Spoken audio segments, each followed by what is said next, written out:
states of what essentially is psychological hypnosis, to steer and navigate it through a manipulation of the mind by essentially inverting the process. Instead of the consciousness being able to steer and navigate and use this tool of self-reflection to better understand the mind and the body, it is inverted. The emotions steer the mind and therefore steer the consciousness. And it puts you into a state where you essentially are walking through life on a kind of set track and path. Are we not all doing that in some aspect, way, shape, or form or another? They call it daydreaming, or what's the other term? Being on autopilot. That's what that is. But look how much of your time is snapped into immediate attention and awareness, oftentimes by the stimuli around them. Look at the microcosmic inch of how much time you spend your life in autopilot when you are not around influences of things external of you or buried in thoughts. If you were put into something that demands your immediate attention, not necessarily a stressful state, but an eased awareness, like, say, being out in nature and staring at a sunset, looking at the beach. This steady calm settles over you, and you are in a relaxed state of complete and total awareness of things going on around you, the phenomenon going on around you. You're in dynamic equilibrium with the world around you. Now think about the level of distractions and all the noise that exists in our world that steers our awareness and our focus in all manner of different directions, playing on us as a biological system, as a biological organism. The entire world is meant to steer you through the gates of your senses, through like and dislike, good and bad, black and white. It tells you this is bad, this is good. And it steers you through this perception of the world.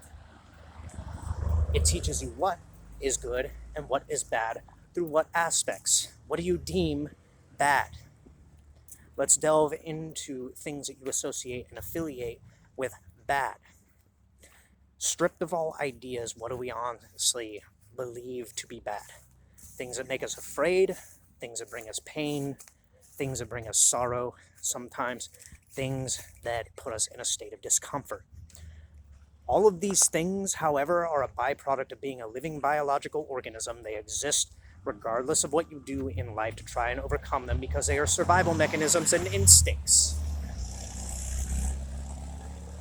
They are necessary to your existence as a biological organism so you can navigate the world. You've had ideas superimposed and supplanted in you that tell you certain things are bad or certain things will bring you harm.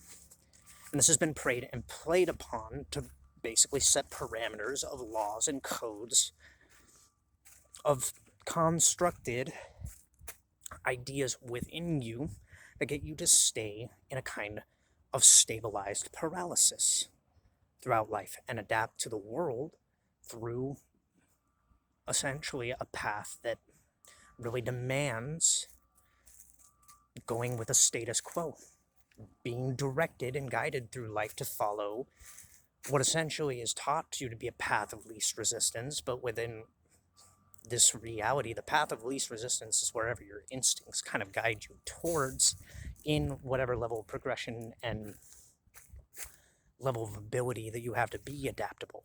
You can go off the edges of a map and learn how to survive in this world. All of us and any of us are really capable of absorbing knowledge and being able to learn to navigate the world in some aspect that has basic survival. And in reality, the things that you were taught are good in this world for you to pursue. Everything that you're taught to lead and steer into when it comes to being a part of civilization and society is a progression of things that help build and construct this world of control mechanisms. The society and civilization is only necessary to provide and facilitate the means of raising kids, housing people, giving them shelter, food, and water, and being able to raise a village, raise a family. Beyond that, everything else is extra. And everything that we have brought in the world for progress or convenience essentially is born out of that. Protecting that, even that has been corrupted in a lot of ways. It's been weaponized. The archetype of the warrior or the guardian, the protector, the soldier, they're all inlaid as a protection instinct, as a parental instinct in humankind to provide and facilitate and guarantee that families are protected. Your tribe is protected. They've been weaponized and conditioned to be a more brutalistic, barbaric thing. To be weaponized. To be utilized as a tool. Through schisming the psyche and essentially implanting these different ideas in your development that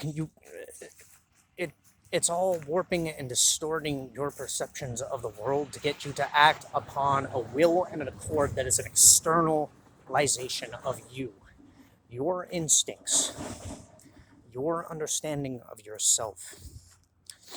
Everything is built and constructed out of the perceptions of things that have existed and abided around you throughout the course of your life, and it is all programmed. It is all conditioned to follow a pattern that has existed in humankind for its entire development.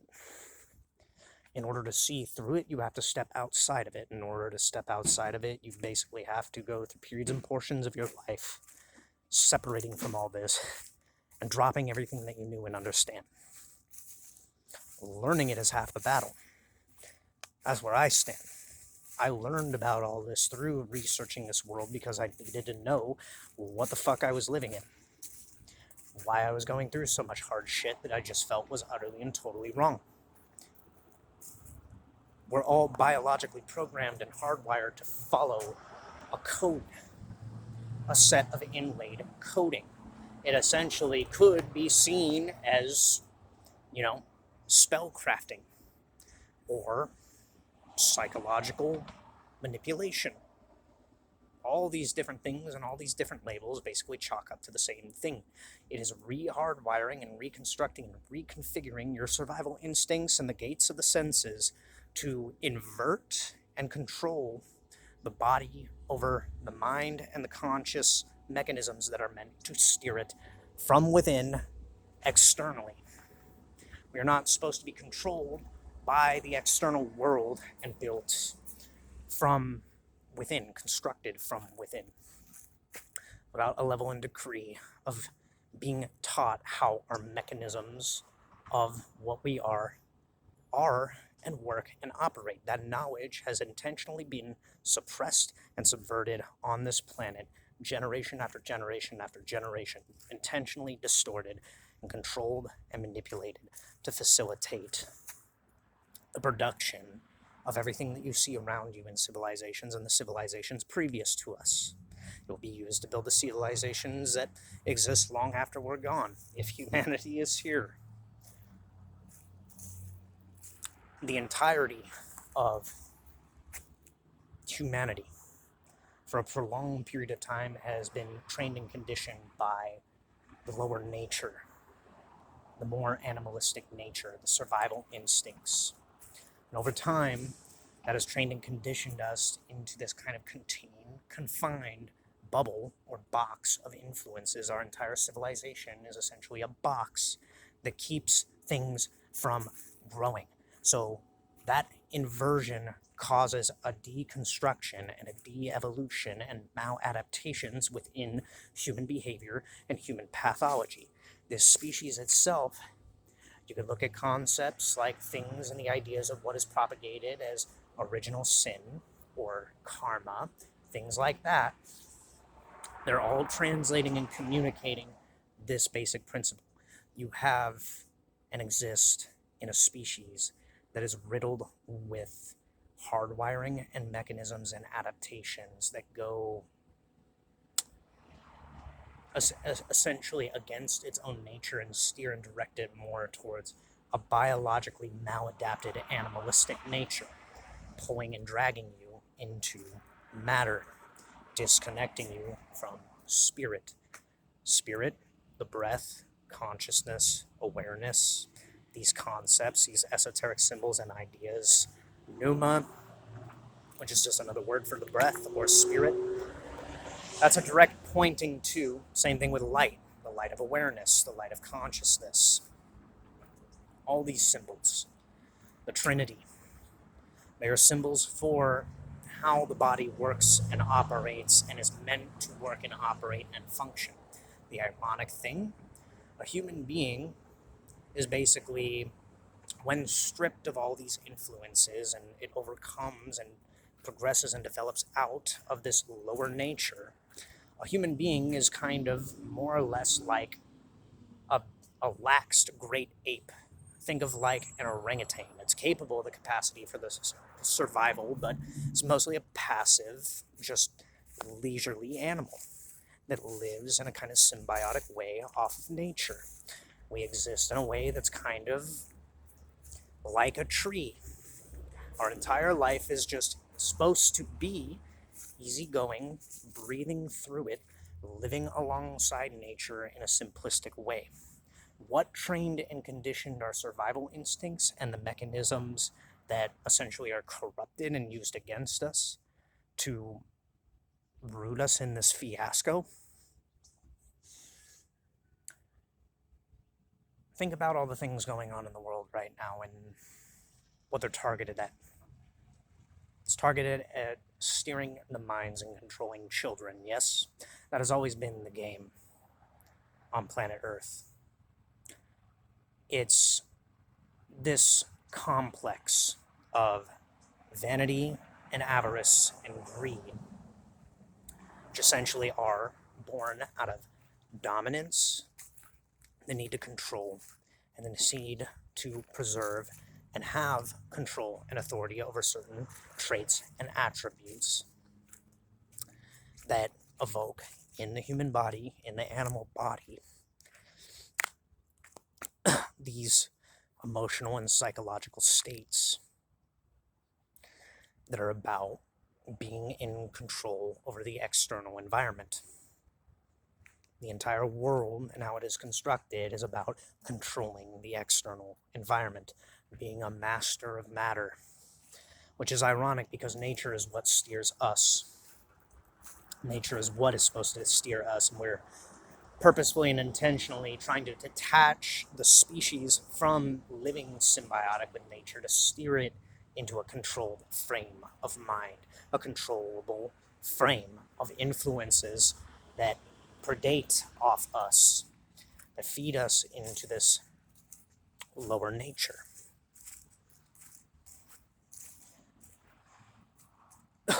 It's not all necessarily about predation in the sense that this has something to do with barbaric, animalistic, sexual desire either. It's a psychological and subconscious and kind of spiritual play on the species itself. We live in a, a very hierarchical species that has led and allowed itself to be steered through kind of a pack mentality of hierarchy, through intimidation and fear. That is the entire story of human beings and human civilization. We continuously have been trained and conditioned as a species to give our power and our autonomy and authority away to external forces, when all that we need to understand ourselves, we just need ability to communicate that openly and to work and act in one another's best interests as a species that we are. And this is where things get distorted, is because of the communication and the ability to communicate freely and openly, certain ideas being suppressed and controlled through intimidation and fear. Now does the story of this species start to make more sense? Do all the unilateral ideas and different belief systems and everything that kind of exists and permeates the way that we do as a species kind of puzzle piece itself together slowly? Maybe not immediately, but are you kind of starting to draw lines in the blank spaces and connect things together? The darker things that exist in this world, why they exist and why they're so abundant right now. The human species has existed and propagated for a very, very prolonged period of time. It is a kind of relatively young in comparison to other species that have existed on this planet, but old species. It has survived a great deal, and it has generated this conscious being. Nature has made this conscious being that can navigate the world with an understanding and an autonomy and awareness of itself.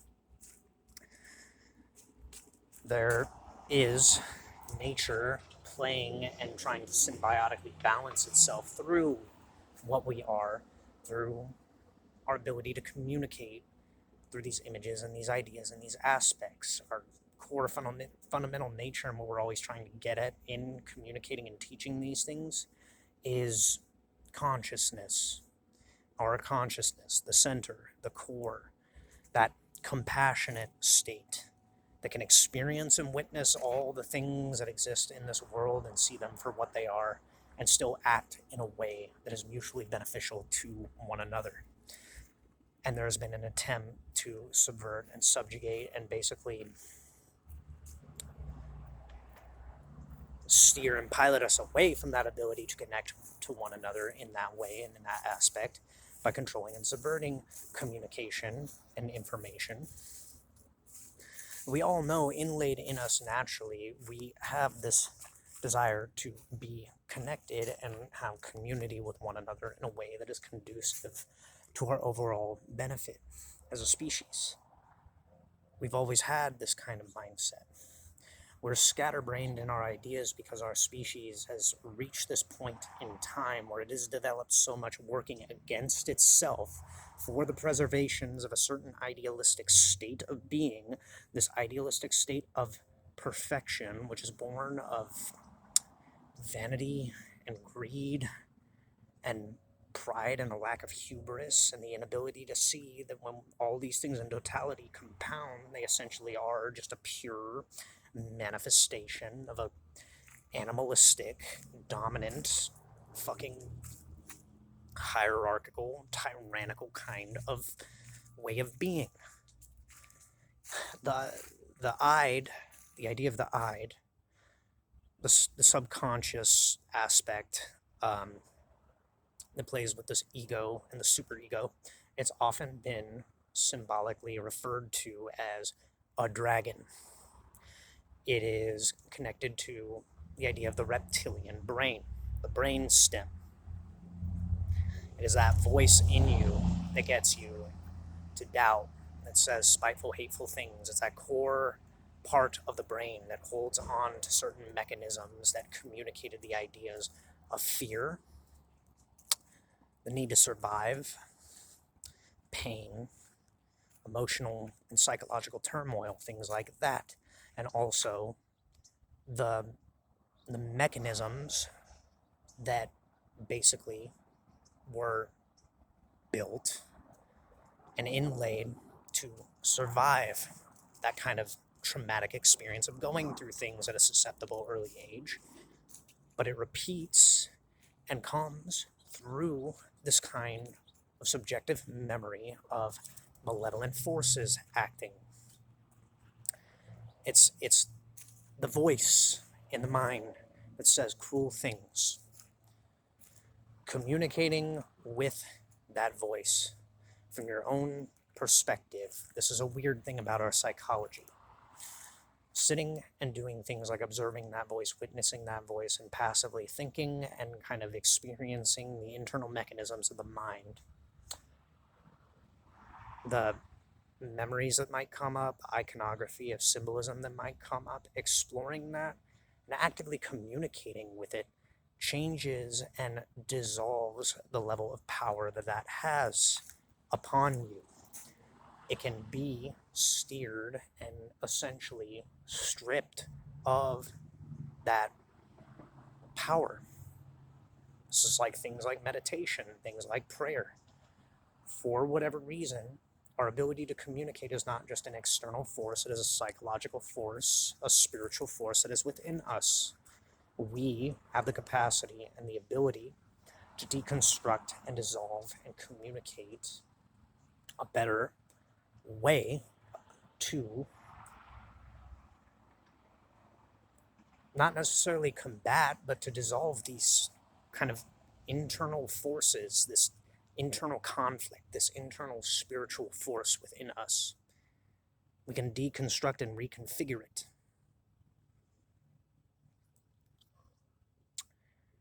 It's a weird thing, you know. It's a very unexplainable like phenomenon.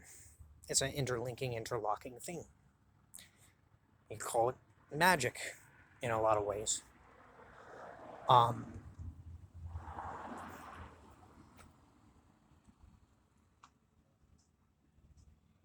all of these darker aspects of the animalistic nature, they're born from unconscious things, things that we psychologically block, things that the mind, as the kind of being that we are, um, subconsciously suppresses as a survival mechanism.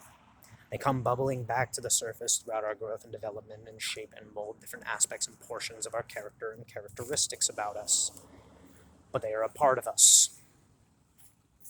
It's understanding that nature and dividing it and separating it from things that are more destructive that ultimately roots out fundamentally this more black and white lens and perspective of certain things being good and certain things being evil. Now, there are demonstrable things that exist in this world as a result and consequence of people being perceptively choosing of or unable to control the lower animal nature. You know, I don't agree with fucking pedophilia. I don't agree with bestiality. I don't believe in these kinds of things. I do not see any justifiable lens of looking at these things. It's a psychological maladaptation. Understanding that, knowing that you could have been put through experiences that may have neurologically fucked you up or pathologically fucked you up in a way that conditioned you to do something like have random bouts of psychological deficiencies that tell you to go on a killing spree. We all innately have something like that within us, whether we are subconsciously aware of it or not. It takes looking and understanding that it's a survival mechanism within us and learning to overcome it, learning to adapt from it and understanding it's a survival mechanism, not something wholly and totally malevolent and evil, but something that has been conditioned into us through this leviathan of language, the symbolism in language, the power that words carry, the power that concepts and ideas carry. Look at the world around you that we have constructed. It is nothing but ideas brought into reality.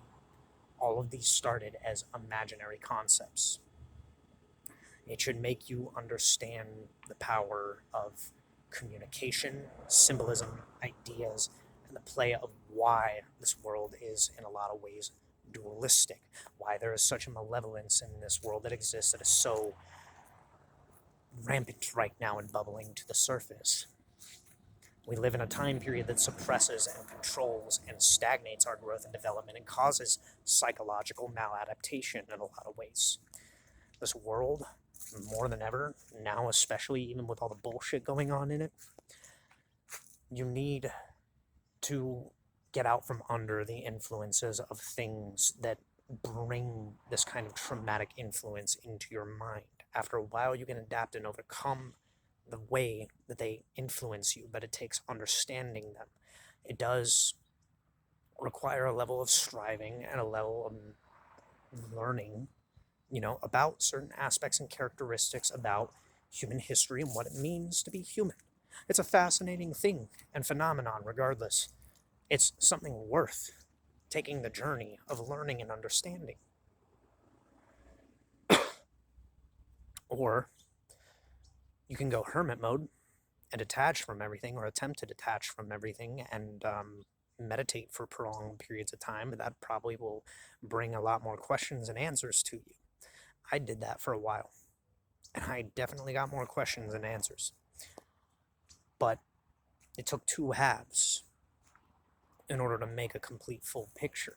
And I still have things that I struggle with. I still am human. I still have these shortcomings and these pitfalls and these things that I'm trying to overcome that I struggle with. It's all part of the journey. It's all part of the experience and understanding. There are things that go beyond just the play of phenomenon going on in this world. Once you learn that everything is just a conceptual filter and a field of fucking novelty, and everything that has been propagated around you is essentially ideas set into motion, you cannot look at this world in the same fucking way that you once did. Yeah, it's a material world, and we're essentially these like weird fucking elf looking ass, angel looking ass, demon looking ass, monkey people, aliens. We're weird fucking things, human beings. Cosmic clowns, cosmic jesters, machine elves. These are all reflections of basically what we are. Um, but it's all this monkey brain, this monkey mind that has produced that. We're a biological organism that lives and thrives in a world entirely built out of the phenomenon of nature and what nature produces and our ideas. We just took it to a fucking overwhelming extreme of trying to create a whimsical, fantastical spaghetti western stage out of things that played into a kind of fucking cyberpunk dystopian nightmare. And it's all about control and influence and keeping and maintaining the suppression of human awareness and metacognition and understanding so that the mind is incapable of escaping the cage and the loop and the cyclical nature of the repeating subconscious influences that keep this species confined to behaving in the way that it does, that it has trained and conditioned itself into. It's Plato's cave.